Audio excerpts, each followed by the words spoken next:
Hello दोस्तों, नमस्कार। कैसे हैं आप सब? आशा करता हूं कि आप सब अच्छे होंगे, स्वस्थ होंगे। तो दोस्तों, फर्स्ट क्लास हमारी हो चुकी है एंड आज हमारी सेकंड क्लास जो वो रहने वाली है। आज की इस क्लास में हम जो वो HP GK and Indian GK के most important and selected questions को जो वो डिस्कस करने वाले हैं। दोस्तों, ये वही क्वेश्चन होंगे जो कि आपके एग्जाम में बार बार रिपीट होते रहते हैं और उम्मीद है कि नेक्स्ट आने वाले एग्जाम में भी दोस्तों ऐसे क्वेश्चन आपको देखने को जरूर मिलेंगे। तो पिछले कल दोस्तों मैक्सिमम लोगों ने जो वो अपने इस टारगेट को पूरा कर लिया है। पिछला जो आपका टारगेट था वो था 25 क्वेश्चन में से 18 क्वेश्चन सही करने का। लेकिन कुछ साथी हमें ऐसे भी मिले हैं जो कि दोस्तों 25 में से 25 भी सही किए हैं।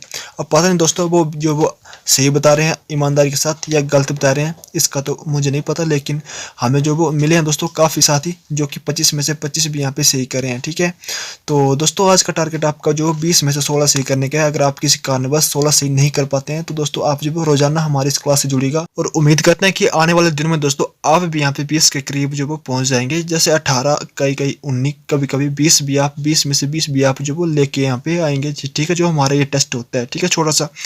तो दोस्तों हर एक एग्ज़ाम के लिए ये ज़रूरी है, चाहे पटवारी का एग्ज़ाम हो या पुलिस कांस्टेबल का एग्ज़ाम हो या दोस्तों HPPSC के जितने भी एग्ज़ाम नेक्स्ट होने वाले हैं, सब एग्ज़ाम के लिए क्लास जो वो काफ़ी ज़्यादा फायदेमंद रहेगी। ठीक है, तो चलिए दोस्तों हम जो वो आज के अपने इस क्लास को शुरू करते हैं। बट उससे पहले अगर आप चैनल पर नए हो तो प्लीज़ चैनल को सब्सक्राइब करने के बाद बेल वाले आइकन को भी जरूर दबाइएगा, ताकि आपके मोबाइल फ़ोन पर भी हर एक छोटी बड़ी वीडियो को नोटिफिकेशन एंड इसके साथ साथ रोजाना क्लासेस का नोटिफिकेशन सबसे पहले पहुंचता रहे। तो दोस्तों फर्स्ट क्वेश्चन जो वो आपकी स्क्रीन के सामने लग चुका है। आपको बता दें तो हम जो वो यहाँ पे कुछ क्वेश्चन एचपी जीके के डिस्कस करते हैं एंड कुछ क्वेश्चन जो वो इंडियन जीके के जो वो डिस्कस करते हैं। ठीक है, तो दोस्तों जितने भी क्वेश्चन होते हैं सारे के सारे आपके एग्जाम पॉइंट ऑफ व्यू से काफ़ी ज़्यादा हेल्पफुल रहते हैं। इसके साथ साथ दोस्तों कभी कभी मैं आपको जो वो कुछ एक्स्ट्रा फैक्ट भी बताता हूँ, उन्हें नोट करते हुए चलिएगा अगर आप उन्हें नोट जो वो नहीं करते हैं तो। ठीक है, तो फर्स्ट क्वेश्चन जो वो आपकी स्क्रीन के सामने है कि निम्न में से कौन सी प्राकृतिक झील नहीं है। दोस्तों कौन सी नहीं है? रेणुका, पंडोह झील, रिवाल्सर झील या फिर खजियार झील। तो यहाँ पे बताना दोस्तों कि प्राकृतिक झील कौन सी नहीं है। 3 इसमें दोस्तों होंगी और 1 नहीं होगी। ठीक है, तो आपको वही बतानी जो कि नहीं है। तो बिल्कुल जितने भी कैंडिडेट यहाँ पे ऑप्शन नंबर बी बता रहे हैं बहुत बढ़िया दोस्तों। पंडोह झील जो वो प्राकृतिक झील नहीं है, ये जो वो एक कृत्रिम झील है। ठीक है, इसके अलावा दोस्तों सबसे बड़ी कृत्रिम झील यानी मानव निर्मित झील, हमने पिछले कल भी क्वेश्चन को डिस्कस किया था। सबसे बड़ी मानव निर्मित झील कौन सी है? उम्मीद है कि सभी को आता होगा जिसने अभी पिछली क्लास देखी है। तो सबसे बड़ी जो मानव निर्मित झील है, इट मीन्स कृत्रिम झील है, वो है गोविंद सागर झील। और सबसे जो बड़ी प्राकृतिक झील है वे है रेणुका झील। ठीक है, आप इसे भी याद करते हुए चलिएगा। पंडोह झील कहाँ पे है? तो मंडी जिले में जो वो पंडोह झील है। रेणुका झील कहाँ पे है? तो दोस्तों सिरमौर में जो वो रेणुका झील है। इसके अलावा रिवाल्सर झील भी मंडी में है और खजियार झील जो वो चंबा जिले में है। ठीक है, आपको ये भी याद रखना है। चलिए उसके बाद नेक्स्ट क्वेश्चन की तरफ बढ़ते हैं दोस्तों। तो नेक्स्ट क्वेश्चन जो वो आपकी स्क्रीन के सामने है कि महाकाली झील किस जिले में स्थित है। तो ऑप्शन ए है चंबा, बी है शिमला, सी है कुल्लू एंड डी है सिरमौर। तो दोस्तों जो महाकाली झील है वे है डिस्ट्रिक्ट चंबा में। जितने भी साथी यहाँ पे ऑप्शन ए बता रहे हैं बहुत बढ़िया, ऑप्शन ए इसका जो वो बिल्कुल सही आंसर हो जाएगा। उसके बाद अगला क्वेश्चन है कि बड़ा सिगड़ी क्या है। मोस्ट इंपोर्टेंट क्वेश्चन है एंड काफी बार आपके एग्जाम में जो वो पूछा जा चुका है। एचपी पुलिस के एग्जाम में 2019 में भी सेम क्वेश्चन जो वो पूछा गया था। ठीक है, तो बड़ा सिगड़ी क्या है दोस्तों? वो सबसे ऊंची चोटी है, हिमनंद है, नदी है या फिर ऊंचा पर्वत है। तो दोस्तों जो बड़ा सिगड़ी है वो क्या है? तो वो दोस्तों एक ग्लेशियर है। तो ग्लेशियर को हम बोलते हैं हिमनंद। इट मीन्स ऑप्शन इसका जो वो बी राइट आंसर हो जाएगा। ठीक है, अभी तक दोस्तों हमने जो वो यहाँ पे 3 क्वेश्चन को डिस्कस कर लिया है और आपने बताना है कि दोस्तों आप जो वो एक रफ पेज ले लीजिएगा, उसमें दोस्तों लिखते रहिएगा कि कितने सही और कितने जो वो आपके गलत हो रहे हैं। और जब क्लास जो वो एंड हो जाएगी उसके बाद कमेंट बॉक्स में आपको बताना है कि आपके 20 में से कितने क्वेश्चन जो वो सही हो पाते हैं, ताकि हमें भी आपके लेवल का पता चले, हमें भी आपकी तैयारी का पता चले कि आपकी जो तैयारी है वो किस लेवल तक हो चुकी है और नेक्स्ट जो हमारी क्लास जाएगी वो किस लेवल से आएगी। ठीक है, उसी के हिसाब से हम जो वो आपके लिए क्लास जो वो यहाँ पे लाते हैं। ठीक है, चलिए दोस्तों उसके बाद अगला क्वेश्चन आपकी स्क्रीन पर है कि हिमाचल प्रदेश की राजभाषा क्या है। तो दोस्तों मोस्ट इंपोर्टेंट क्वेश्चन है और उम्मीद है कि सभी को आता होगा, क्योंकि दोस्तों जितना ये इंपॉर्टेंट है उतना ही ये ईजी भी है। ठीक है, तो कौन सी दोस्तों हिमाचल की राजभाषा है? तो गद्दी है, संथाली है, पहाड़ी है या फिर हिंदी है। तो दोस्तों मैक्सिमम लोग यहाँ पे बोलेंगे कि हिमाचल जो वो पहाड़ों में है तो इसकी राजभाषा पहाड़ी होगी, लेकिन दोस्तों ऐसी नहीं, ना तो दोस्तों हिमाचल प्रदेश की राजभाषा गद्दी है, ना तो संथाली है, ना तो पहाड़ी है। दोस्तों हिमाचल की जो राजभाषा है वो है हिंदी। ऑप्शन इसका जो वो डी राइट आंसर हो जाएगा। ठीक है, उसके बाद अगला क्वेश्चन आपकी स्क्रीन पर है कि पहाड़ी भाषा जो वो किस लिपि में लिखी जाती है। मोस्ट इंपॉर्टेंट क्वेश्चन रहेगा। ठीक है, पहाड़ी जो भाषा है दोस्तों वो किस लिपि में लिखी जाती है। ब्राह्मी लिपि, खरोष्टी लिपि, गुरमुख लिपि या फिर टांकरी लिपि। दोस्तों जो पहाड़ी भाषा है वो टांकरी लिपि में लिखी जाती है। It means option D right answer हो जाएगा। एग्जाम में क्वेश्चन आता है कि जो पंजाबी भाषा है वो किस लिपि में लिखी जाती है। तो दोस्तों नोट करते हुए चलिएगा, गुरुमुखी लिपि में जो पंजाबी भाषा है वो लिखी जाती है। ठीक है, तो दोस्तों जो हिंदी भाषा है वो किस लिपि में लिखी जाती है। तो हिंदी भाषा जो है वो देवनागरी लिपि में लिखी जाती है। आपको ये भी नोट करते हुए चलना है। दोस्तों आपको बता दें, अगर आपको जो वो क्वेश्चन का आंसर जो वो पता लगाने में ज़्यादा समय चाहिए, अगर आपको जो वो वीडियो जो वो मतलब फास्ट लग रही है, तो आप जो वो पहले क्वेश्चन को पढ़िएगा, वीडियो को पॉज करिएगा, आराम से अपने जो आंसर को सोचिएगा कि आपका जो आंसर है वो क्या होगा, फिर दोबारा से वीडियो को कंटिन्यू करिएगा, फिर देखिएगा कि जो वो आपका क्वेश्चन सही है या फिर गलत है। ठीक है, अगर आपको लग रहा है कि हम जो फास्ट चल रहे हैं तो। उसके बाद अगला क्वेश्चन दोस्तों आपकी स्क्रीन पर है। मोस्ट इंपॉर्टेंट क्वेश्चन है कि बंदर घाटी कहाँ पर है। दोस्तों कहाँ पर, दोस्तों घाटियों से भी आपके एग्जाम में काफ़ी क्वेश्चन बनते हैं। तो कुल्लू में है, कांगड़ा में है, लाहौल स्पीति में है या फिर चंबा में है। तो जो बंदर घाटी दोस्तों वे चंबा डिस्ट्रिक्ट में है। तो जितने भी यहाँ पे स्टूडेंट ऑप्शन डी चंबा बता रहे हैं, बहुत बढ़िया, जो आपकी तैयारी है वे बहुत ही बेहतरीन है। ठीक है, हमने जो वो 6 क्वेश्चन यहाँ पर जो वो डिस्कस जो वो कर लिए हैं। ठीक है, तो आप जो वो एक साइड लिख लीजिएगा राइट और एक साइड लिख लीजिएगा दोस्तों आप रॉन्ग। ठीक है, जितने आपके यहाँ पे राइट होते हैं यहाँ पे आप उसे लिखते हुए चलिएगा, और यहाँ पर जितने आपके गलत होते हैं इसे लिखते हुए चलिएगा, और लास्ट में आप जब अपना ग्रैंड टोटल स्कोर जरूर बताएं। ठीक है, उसके बाद अगला क्वेश्चन आपकी स्क्रीन पर दोस्तों मोस्ट इंपोर्टेंट क्वेश्चन, और काफी बार आपके एग्जाम में पूछा जा चुका है। हरिश्चंद्र ने गुलेर राज्य की स्थापना किस वर्ष की। सबसे पहले तो आपका यही क्वेश्चन बनता है कि जो गुलेर राज्य है उसकी स्थापना जो किसके द्वारा की गई, तो हरिश्चंद्र के द्वारा की गई थी। ठीक है, आप इस नोट करिएगा। और इसके अलावा दोस्तों हरिश्चंद्र ने गुलेर राज्य की स्थापना किस वर्ष की, तो 1405 में की थी, 1505 में की थी, 1605 में की थी या फिर 1705 में की थी। तो जो गुलेर राज्य की स्थापना की थी वे की थी 1405 में। ऑप्शन इसका ए राइट आंसर हो जाएगा। एंड उसके बाद अगला क्वेश्चन है मोस्ट इंपोर्टेंट क्वेश्चन दोस्तों, और काफी बार आपके एग्जाम में पूछा जा चुका है कि वीरसेन को निम्न में से किस राज्य का संस्थापक जो वो माना जाता है। तो सुकेत राज्य का, कांगड़ा राज्य का, त्रिगत राज्य का, फिर ब्रह्मोर राज्य का। तो दोस्तों वीरसेन को जो वो यहाँ पे सुकेत राज्य का संस्थापक माना जाता है। ठीक है, अगला क्वेश्चन है कि हिमाचल के गठन के समय कितने जिले थे। वेरी वेरी इंपोर्टेंट क्वेश्चन रहेगा।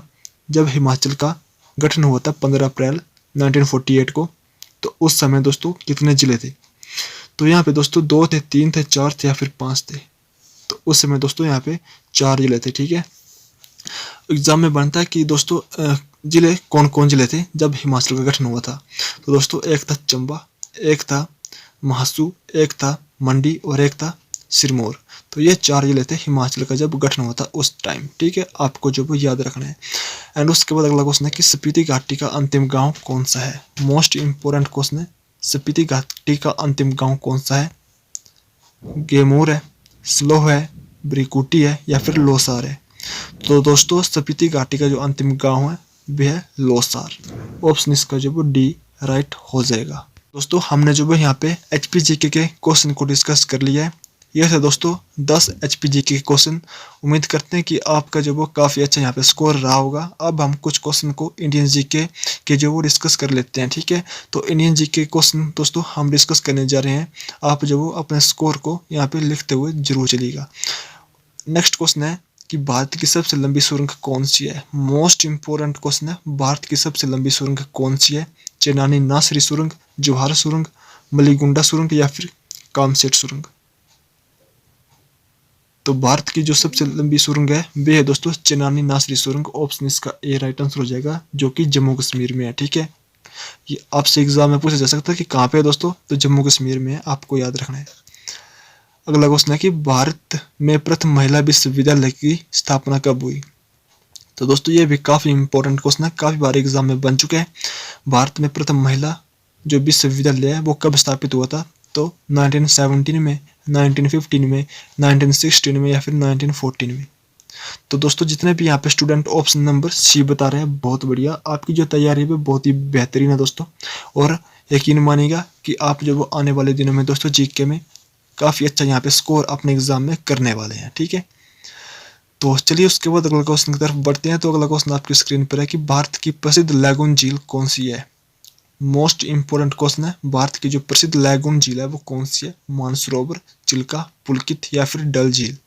तो दोस्तों इसका जो आंसर हो जाएगा, राइट आंसर वो हो जाएगा चिल्का झील। चिल्का झील ऑप्शन इसका बी करेक्ट हो जाएगा, जो कि ओडिशा जिले में है दोस्तों, और सबसे बड़ी खारे पानी की झील है।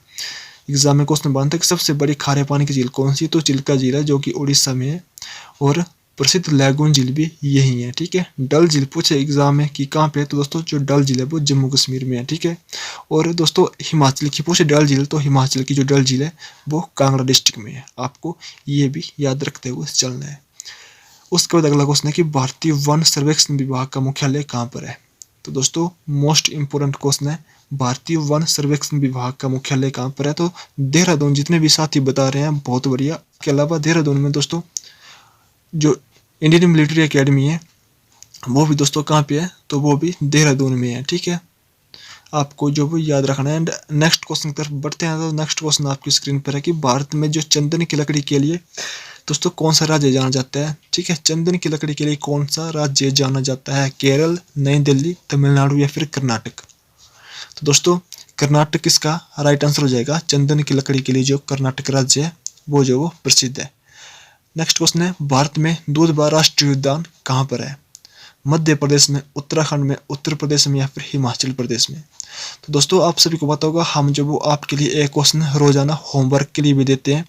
तो ये जो क्वेश्चन रहेगा ये आपके लिए होमवर्क में रहेगा, ठीक है। तो पिछले कल भी दोस्तों हमने जो वो आपको एक होमवर्क का क्वेश्चन दिया था, और काफ़ी स्टूडेंट ने उसका जो जवाब है वो कमेंट बॉक्स में दिया है।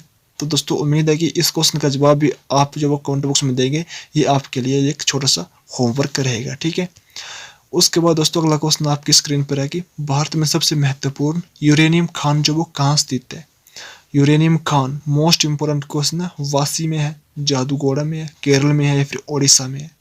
तो दोस्तों जो यूरेनियम खान है वो दोस्तों जादूगोड़ा में स्थित है। यहाँ बी, यहाँ पे जितने भी साथी बता रहे हैं बहुत बढ़िया, आपकी जो तैयारी है बहुत ही बेहतरीन है। चलिए उसके बाद अगला क्वेश्चन तरफ बढ़ते हैं। तो अगला क्वेश्चन है, भारत में मुगल वंश की स्थापना जो है किसने की। तो दोस्तों मुगल वंश की स्थापना किसने की थी भारत में। बाबर ने की थी, औरंगजेब ने की थी, अकबर ने की थी या फिर हुमायूं ने की थी। तो दोस्तों भारत में जो मुगल वंश की स्थापना की थी वो की थी बाबर ने। ऑप्शन ए इसका राइट आंसर हो जाएगा।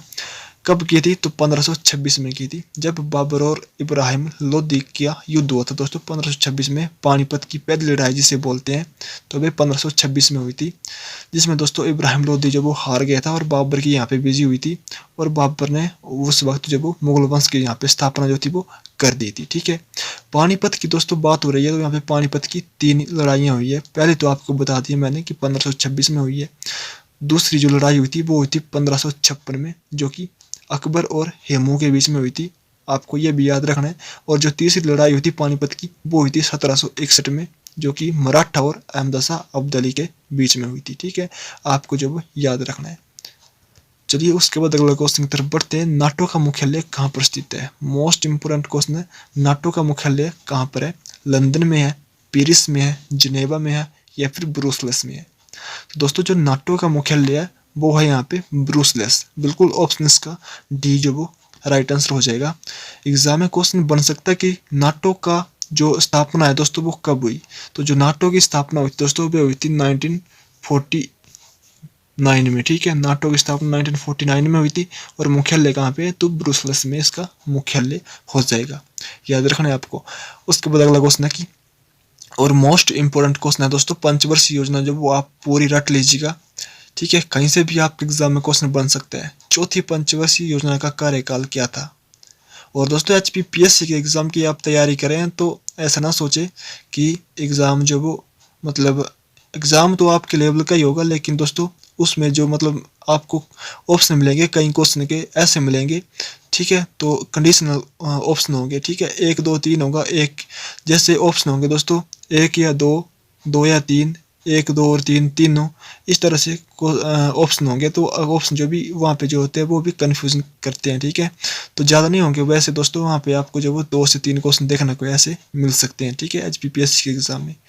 तो यहाँ पे बताना है आपको कि चौथी पंचवर्षीय योजना का कार्यकाल क्या था। 1956 से लेके 1961 के बीच में था, या 1961 से 1966 तक था, या 1969 से 1975 तक था, या 1975 से 1980 तक था।